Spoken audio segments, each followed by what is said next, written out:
Shalom pemirsa yang selalu setia menyaksikan channel YouTube Jemaat Rumah Sakit Advent Bandung. Kita bertemu kembali di acara diskusi konklusi Sekolah Sabat kuartal pertama tahun 2025.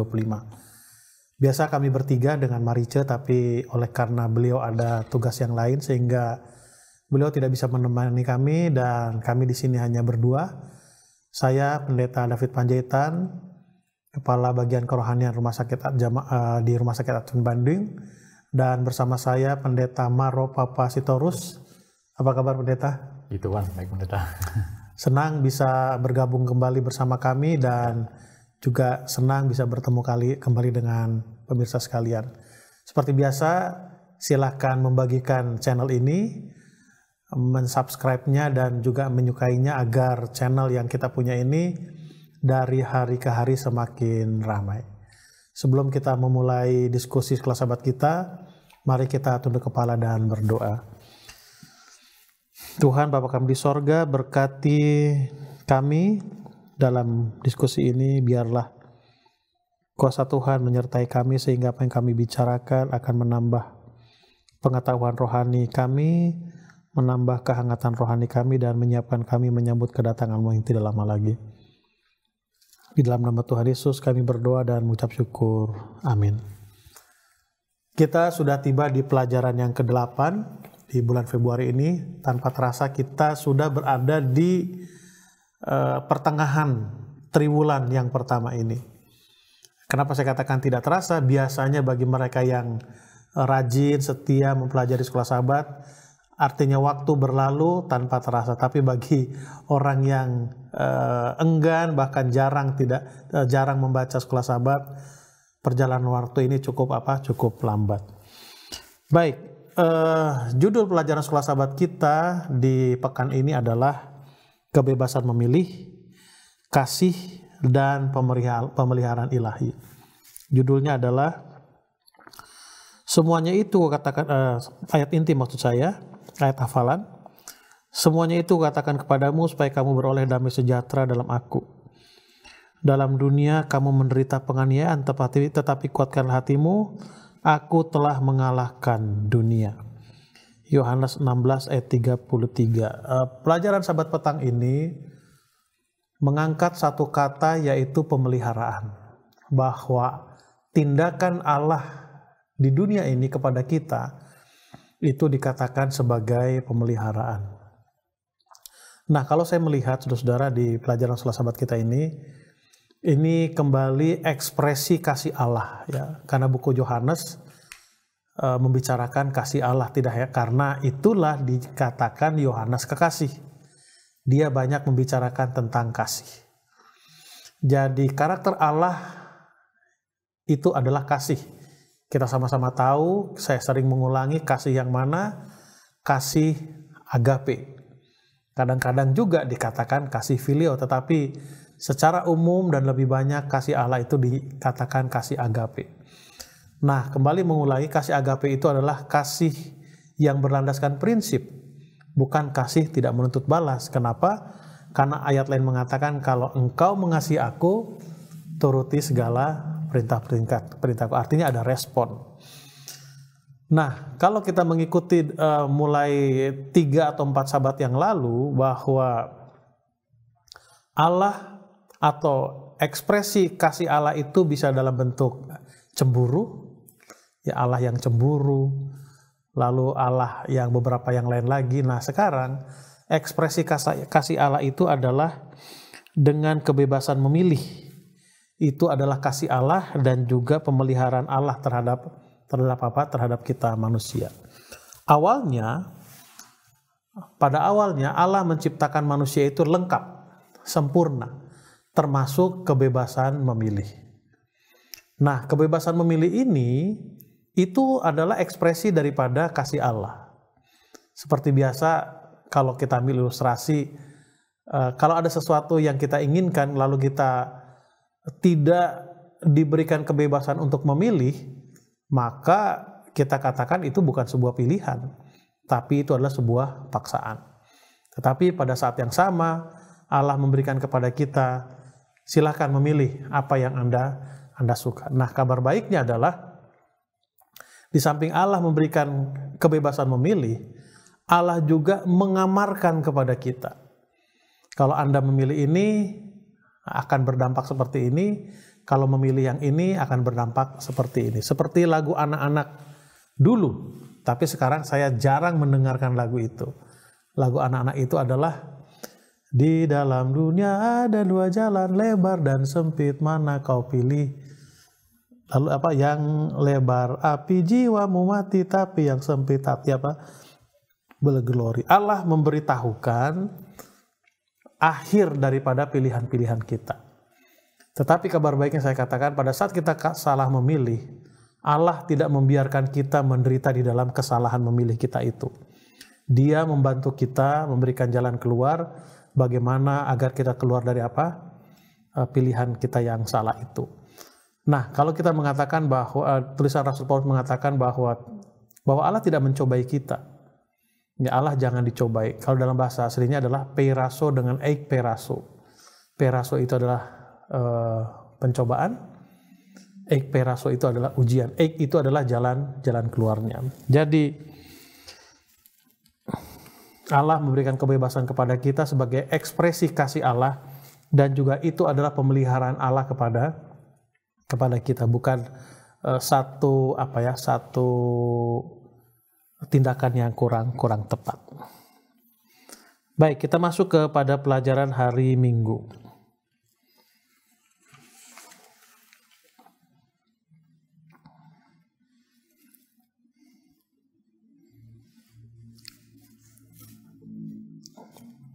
Oke, mungkin saya ada kendala sedikit.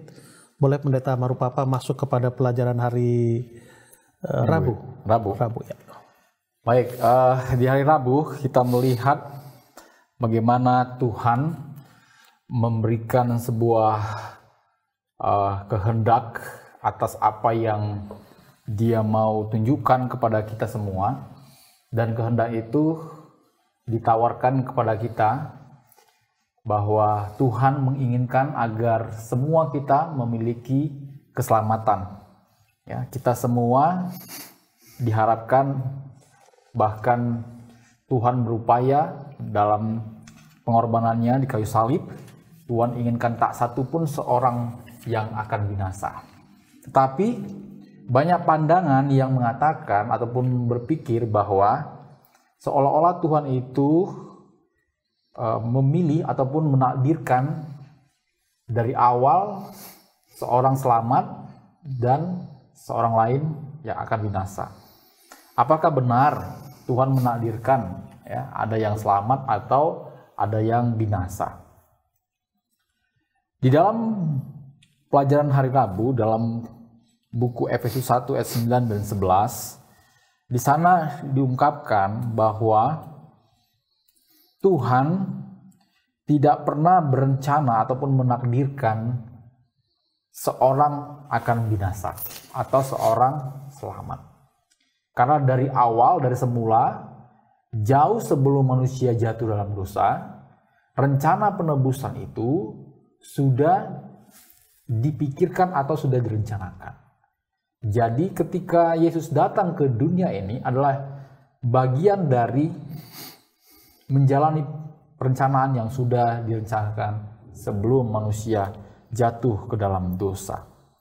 Tuhan berharap dengan satu pilihan yang ditawarkan bagi kita, ya, keselamatan, ataupun mungkin ada pilihan-pilihan kita yang menolak keselamatan itu, maka ujungnya adalah kepada kebinasaan. Jadi tidak pernah Tuhan menginginkan kita binasa. Tidak pernah. Karena Tuhan menghendaki, ya, menginginkan ya, kita mengambil pilihan yang benar. Pilihan untuk menyambut kasih karunia yang Tuhan telah berikan. Baik. Oleh sebab itu, pelajaran pada hari Rabu ini kiranya menolong kita bahwa kehendak Allah adalah kehendak yang memperbaiki. Ya. Memperbaiki kesalahan manusia, menuntun orang kepada pilihan-pilihan yang benar, sampai nanti ujungnya kembali kepada kita. Maukah kita menyambut tawaran yang Tuhan berikan keselamatan itu, sehingga kita dapat memperoleh keselamatan? Baik, itu pendeta. Oke, terima kasih Pendeta Marupapa mengingatkan kita bahwa Allah tidak menakdirkan kita untuk selamat atau untuk binasa, tetapi pilihan kita lah yang menentukan kemana arah kita nantinya. Apakah kita akan binasa atau kita akan mendapatkan upah dari ketidaksetiaan ataupun upah dari kesetiaan. Baik, terima kasih. Nah, kembali kita ke pelajaran hari Minggu, saudara-saudara. Judulnya adalah Allah kita yang berdaulat. Berdaulat ini adalah berkuasa penuh. Ya, duta besar yang berdaulat. Nah, duta besar berkuasa penuh mewakili satu negara yang tinggal di negara yang lain. Nah, memang Allah kita ini, Allah yang kita punya, Allah yang kita yakini adalah Allah yang berkuasa. Bisa melakukan apa saja. Kecuali, ini yang menarik. Kecuali dia tidak bisa memaksa seseorang untuk mengikuti apa yang dia mau. Ini yang menarik. Di pelajaran hari Minggu ada satu argumentasi di sana antara pendeta muda dengan seorang siswa di sekolah menengah, ya. Sekolah menengah berargumentasi sehingga siswa itu mengambil satu kesimpulan bahwa apa yang terjadi kepadanya pada waktu anjingnya mati itu adalah memang Tuhan yang buat. Lalu pendeta muda itu katakan, oh itu untuk melatih kamu bersiap untuk mengalami peristiwa yang lebih besar di kemudian hari. Jadi itu satu teologi yang saya pikir tidak sama dengan kita punya keyakinan. Lalu di bagian yang berikutnya, di bagian bawah, setelah alinea atau bold itu Mazmur 81 ayat 12 sampai 15. Di sana dikatakan demikian. Meskipun banyak orang percaya bahwa Allah harus selalu mendapatkan apa yang dia inginkan, kitab suci menampilkan keterangan yang berbeda. Berkali-kali kitab suci menggambarkan Allah mengalami keinginan-keinginan yang tidak terpenuhi. Maksudnya, apa yang terjadi seringkali bertentangan dengan apa yang Allah inginkan terjadi. Dalam banyak kasus, Allah secara jelas menyatakan bahwa apa yang terjadi itu bertolak belakang dengan apa yang dia inginkan. Dia menghendaki satu hasil bagi umatnya, namun mereka malah memilih hasil yang lain. Allah sendiri meratap, umatku tidak mendengarkan suaraku. Sekiranya umatku mendengarkan aku, sekiranya Israel hidup menurut jalan yang kutunjukkan, seketika itu juga musuh mereka aku tundukkan. Jadi banyak catatan di Alkitab yang menyatakan bahwa Allah tidak bisa memaksa pilihan seseorang. Kita bicara keselamatan ya, bukan bicara pilihan untuk menjadi juru kabarnya. Kenapa saya katakan demikian? Ingat pengalaman Yunus. Allah memilih Yunus untuk menjadi juru kabarnya, bukan untuk selamat. Ini bedakan. Tetapi Yunus memilih untuk lari dari tanggung jawab yang Tuhan berikan. Nah, kenapa saya katakan berbeda? Karena Allah menurut saya dipanggil kembali oleh siapa? Menurut saya Allah memanggil kembali Yunus untuk melaksanakan tugas yang Tuhan perintahkan kepadanya. Jadi bedakan panggilan untuk menjadi juru kabarnya dengan keselamatan. Jadi Allah tidak menentukan seseorang itu atau menakdirkan seseorang itu siapa yang selamat, siapa yang tidak. Tetapi Allah memberitahukan, ya kembali banyak catatan yang menggambarkan bahwa sebetulnya pilihan-pilihan manusia itu sering bertentangan dengan pilihan siapa, pilihan Tuhan. Sebelum kepada pendeta Marupapa, saya mau menambahkan sedikit keterangan mengenai pelajaran pekan lalu, teisme skeptik. Ya, ada teisme skeptik. Jadi teisme skeptik itu adalah orang-orang percaya kepada Tuhan, bukan? Ya. Nah, sementara skeptik itu adalah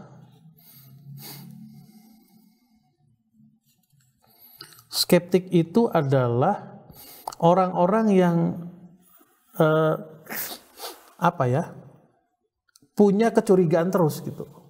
Dan kecurigaannya itu adalah hal yang negatif.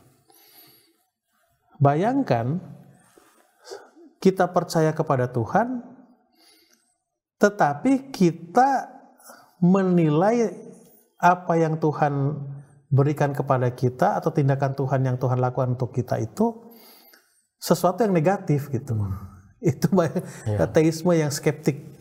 Percaya kepada Tuhan tapi tidak meyakini bahwa apa yang dilakukan oleh Tuhan itu adalah satu hal yang apa? Yang baik. Itu hal yang kurang tepat menurut ajaran apa? Ajaran Alkitab. Sama seperti yang terjadi di pelajaran Sabat ini. Sering kita menilai, sering manusia menilai bahwa apa yang terjadi sekarang itu adalah atas kontrol, atas tindakan Tuhan. Sebetulnya tidak. Ya sebetulnya tidak. Banyak terjadi hal-hal yang tidak baik kepada kita, itu diakibatkan pilihan kita yang apa?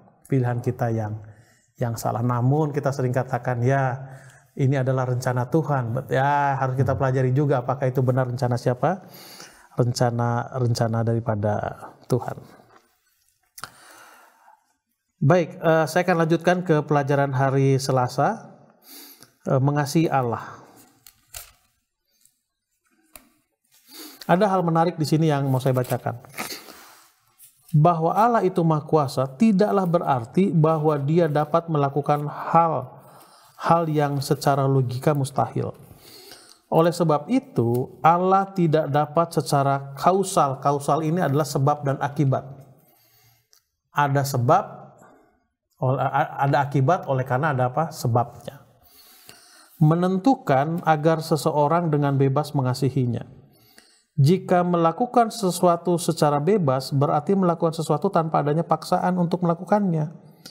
Maka secara definisi, tidak mungkin memaksa seseorang agar dengan bebas melakukan sesuatu. Singkatnya, seperti yang telah kita lihat, dan harus ditekankan kembali, Allah tidak dapat memaksa siapapun untuk mengasihinya.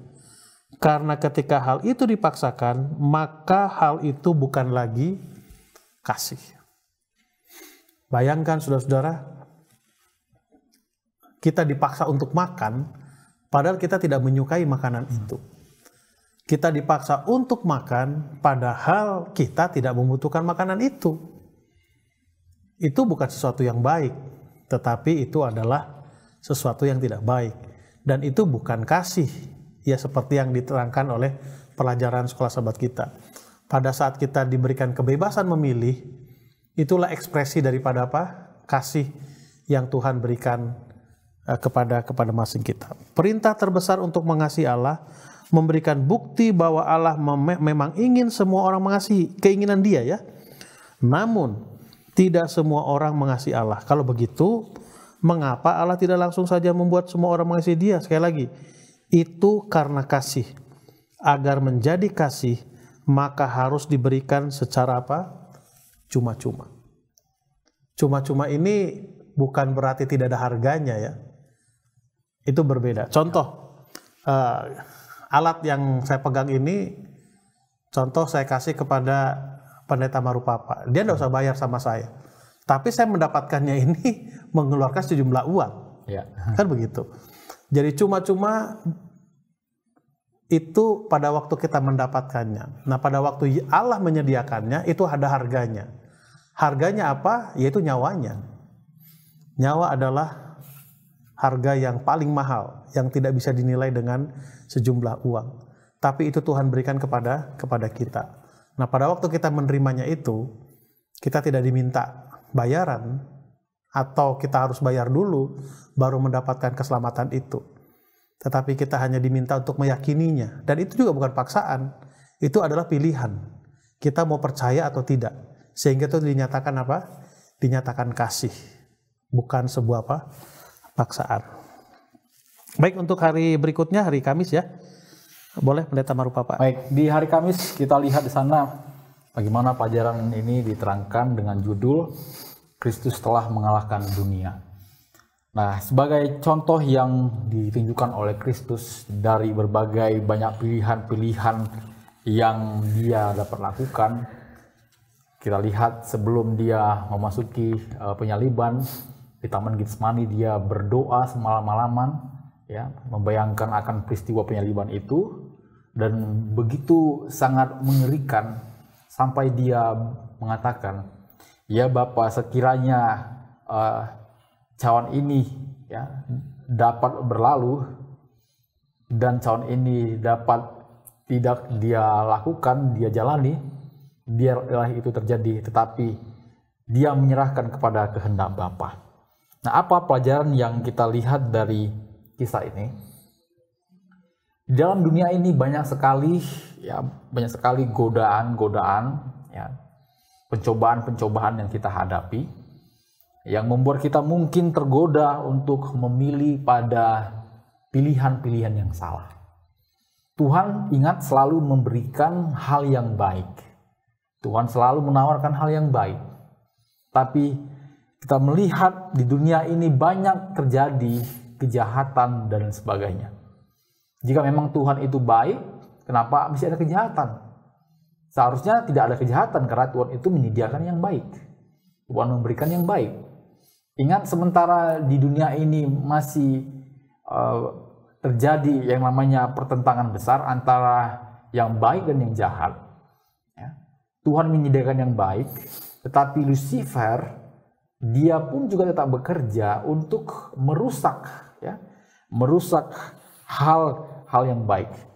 Nah, di pelajaran berikutnya kita akan pelajari bagaimana gambaran ini dijelaskan. Ada, Tuhan ungkapkan ada lalang dan gandum yang tumbuh bersamaan. Ya. Lalu murid bertanya, Guru, dari manakah lalang itu muncul? Bukankah yang disemai, yang ditanam adalah gandum, kenapa ada muncul lalang? Lalu seorang murid juga mengatakan, kalau begitu kita cabut saja lalangnya supaya tidak merusak gandumnya. Apa Yesus katakan? Jangan, biarkan mereka tumbuh bersamaan. Karena kalau lalang itu dicabut, maka gandum itu juga akan apa? Akan ikut tercabut juga, karena akarnya sudah apa? Sudah menyatu. Nah, di dalam dunia ini banyak pilihan-pilihan, godaan-godaan yang terjadi. Nah, peristiwa di mana Yesus berdoa adalah suatu hal yang menarik untuk kita pelajari, supaya kita menyerahkan kehendak kita kepada Bapa di surga. Menyerahkan kehendak kita supaya kehendak kita ini menjadi sama dengan kehendak Bapa di surga. Agar kita tidak jatuh ke dalam godaan, pencobaan, dan lain sebagainya. Karena Lucifer, setan, menginginkan dan senang kalau kita jatuh ke dalam pencobaan. Kita memilih hal yang salah. Kita tergoda melihat sesuatu, mungkin itu terlihat baik, tapi ujungnya adalah kepada kebinasaan. Dalam Yohanes 16 ayat 33, katakan di sana, semuanya itu kukatakan kepadamu supaya kamu beroleh damai sejahtera dalam aku. Dalam dunia kamu menderita penganiayaan, tetapi kuatkanlah hatimu, aku telah mengalahkan dunia. Tuhan telah mengalahkan dunia, pencobaan dan penderitaan di dalamnya. Ini menunjukkan bahwa kita pun dapat mengalahkan, ya, penderitaan dan juga melewati pencobaan-pencobaan. Kuncinya adalah bagaimana kita bergantung mengandalkan Tuhan di dalam melewati pencobaan dunia ini, agar kita tidak jatuh ke dalam ke dalam dosa. Nah, sebagaimana tadi kita melihat bahwa Yesus juga memiliki kehendak, keinginan sendiri, tetapi dia tidak memaksakan keinginannya sendiri. Dia menyerahkan keinginannya kepada Bapa di surga. Nah, apa pelajaran yang lain yang dapat kita ambil dari cerita ini?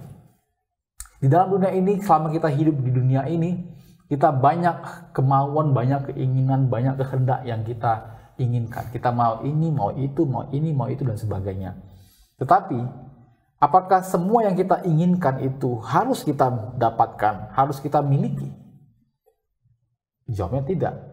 Karena belum tentu yang kita inginkan itu akan berdampak baik kepada kita.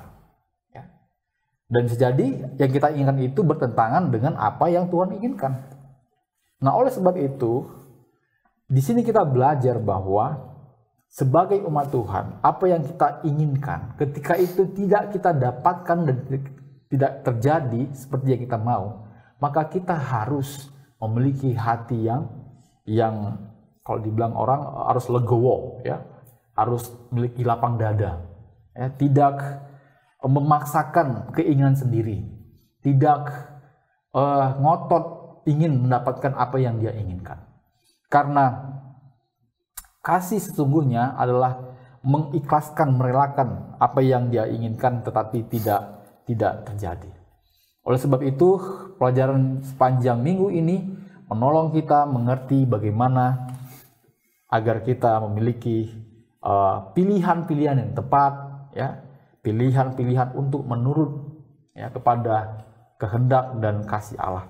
Oleh sebab itu, ketika kita dihadapkan pada pilihan-pilihan dalam dunia ini, melakukan A, B, dan C, selalu kita bertanya dan selalu kita meminta petunjuk dari Tuhan. Tuhan, mana yang saya harus lakukan? Tuhan, mana yang harus saya pilih? Biarlah ketika saya memilih hal ini menjadi pilihan yang tepat sesuai dengan kehendak-Mu. Kira-kira itu, Pendeta. Baik, terima kasih Pendeta Marus. Sebelum ke pelajaran hari Jumat, ya, kesimpulan atau pendalaman, saya mau menambahkan sedikit